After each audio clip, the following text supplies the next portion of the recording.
The devastating wildfires in Southern California. Overnight, new evacuation orders were issued, this time in the Brentwood section of Los Angeles. Authorities now tell us 11 people have been killed, and that number is expected to rise. 37,000 acres of land have been scorched throughout Los Angeles County. That's equivalent to 10 square miles, an area greater than the city of San Francisco. More than 12,000 homes, businesses, schools, and buildings destroyed, and 150,000 people still under mandatory evacuation orders. There are 6 major fires burning throughout Los Angeles, the largest of which is the Palisades Fire, burning in the upscale Pacific Palisades neighborhood that straddles the Santa Monica Mountains and a strip of beach along the Pacific Ocean. Wind has somewhat died down here this morning, but the National Weather Service is still warning of elevated to critical fire risks for all of Los Angeles and Ventura counties through Wednesday. That's just days away. And as we speak right now, take a look at this. This is just 5 miles away from us, the Palisades Fire burning in the distance. It is just hard to get your head around it, an eerie glow in the early morning sky. And now the health department has issued a local health emergency, saying the wind and smoke has severely degraded the air quality. It's been 5 days here since 2 of the largest of these fires started, and this morning they're both less than 10% contained. Against that backdrop, questions are now being raised about how state and local officials responded to this unfolding disaster. The flames are continuing to rage, and look, you can even see that they are carrying out water drops, which is about to happen right now, where they're going to drop gallons of water onto some of these embers in the hillside. There we go. There it goes right there.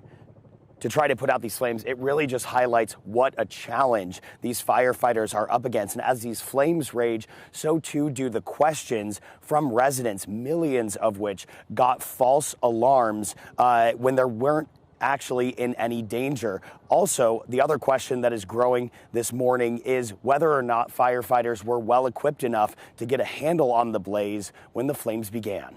The hills above West Los Angeles still look like a hellscape. The winds driving the Palisade Fire lulled enough for firefighters to use water-dropping helicopters. By day, the devastation is clear.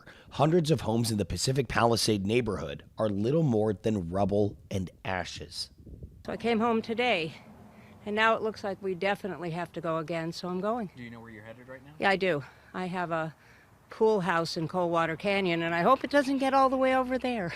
To the east, the Eaton Fire ravaged the Altadena neighborhood. Even the homes left standing are uninhabitable. Damage is smoke damage. It's not livable. 4 other fires still burning throughout Los Angeles County. We will not stop until the fires are fully contained. But while firefighters try to get the upper hand, some residents and officials are pointing fingers. It's just devastating. We need more help here on the ground. Los Angeles Fire Chief Kristen Crowley has said her department has been hampered by a lack of resources. Even with an additional 100 engines, I tell you, we were not going to catch that fire. But with that being said, let me be clear. The $17 million budget cut and the elimination of our civilian positions like our mechanics did and has and will continue to severely impact our ability to repair our apparatus. California Governor Gavin Newsom is calling for an investigation into why some hydrants in the Pacific Palisades neighborhood ran dry at the height of the fire, and why a 117 million gallon reservoir was out of service.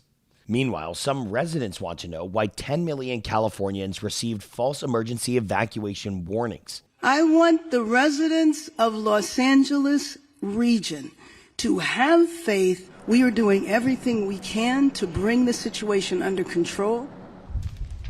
While so much has been lost in less than a week, there are glimmers of hope, captured in these images of a stranded dog and its rescue, prompting an outpouring of support. Max was taken in by a local dog rescue, which has since received a flood of donations for all of its residents. Thank you, Whittier. Thank you, Los Angeles. I'm crying. The way the city of Los Angeles is coming together to help each other, it's overwhelming.